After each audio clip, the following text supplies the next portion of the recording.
उद्धव ठाकरेंना सत्तेत येण्याचा स्कोप, त्यावर वेगळ्या पद्धतीनं विचार करू, देवेंद्र फडणवीसांची जाहीर ऑफर. आधी सभागृहाच्या परिसरात उद्धव ठाकरे आणि देवेंद्र फडणवीसांची भेट झाली. नंतर सभागृहात फडणवीसांनी केलेल्या एका जाहीर वक्तव्याची जोरदार चर्चा सुरू झाली. देवेंद्र फडणवीसांनी उद्धव ठाकरेंना थेट सभागृहात ऑफर दिलेली आहे. आम्हाला विरोधी पक्षात जाण्याचा स्कोप 2029 पर्यंत नाही, मात्र इकडे येण्याचा स्कोप असल्याचं देवेंद्र फडणवीस यांनी म्हटलेलं आहे. फडणवीसांच्या या वक्तव्याचे आता तर्कवितर्क लढवले जात आहेत. विधान परिषदेचे विरोधी पक्षनेते अंबादास दानवे यांच्या आमदारकीचा शेवटचा दिवस होता आणि त्यांच्या निरोप समारंभाच्या निमित्ताने बोलताना देवेंद्र फडणवीस यांनी उद्धव ठाकरे यांना जाहीर ऑफर दिली आणि याआधी या दोन्ही नेत्यांची सभागृहाबाहेर भेट झाली होती. देवेंद्र फडणवीस म्हणाले की उद्धवजी, आता 2029 पर्यंत काही करायचं नाही.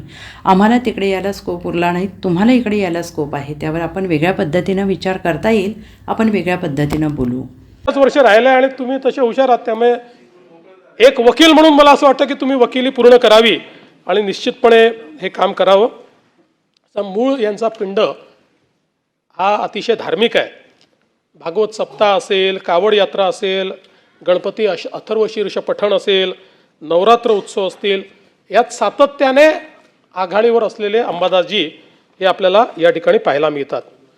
विरोधी पक्षनेता म्हणूनही अनेक प्रश्नांना त्यांनी वाचा फोडली आणि आपल्याला माहिती आहे की शेवटी लोकशाहीमध्ये विरोधी पक्षनेतेपदाचं एक अनन्यसाधारण अशा प्रकारचं महत्त्व आहे.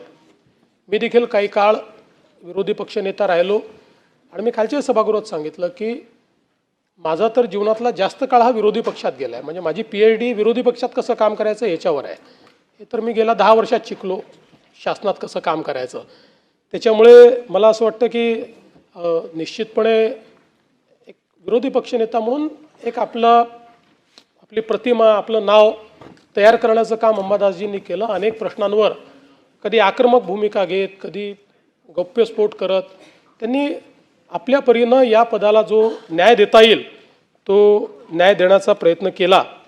आणि म्हणूनच म्हणजे मी जसं म्हणालो की या टर्मचं त्यांचं आता हा निरोप समारंभ आहे, पण आपल्या शुभेच्छा आहेत. त्यांनी पुन्हा या सभागृहात यावं, आल्यानंतर त्याच पदावर असावं असं काही नाही. मी असं म्हटल्यावर हे म्हणतील पळवापळवी करतात म्हणून. उद्धवजी, आता उद्धवजी 29 पर्यंत तर काही स्कोप नाही. काय ऐका, 29 पर्यंत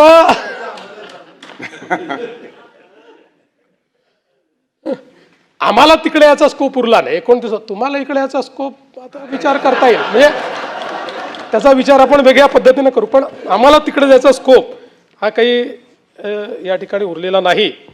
पण मला असं वाटतं की bureau report, SBN Marathi, Mumbai.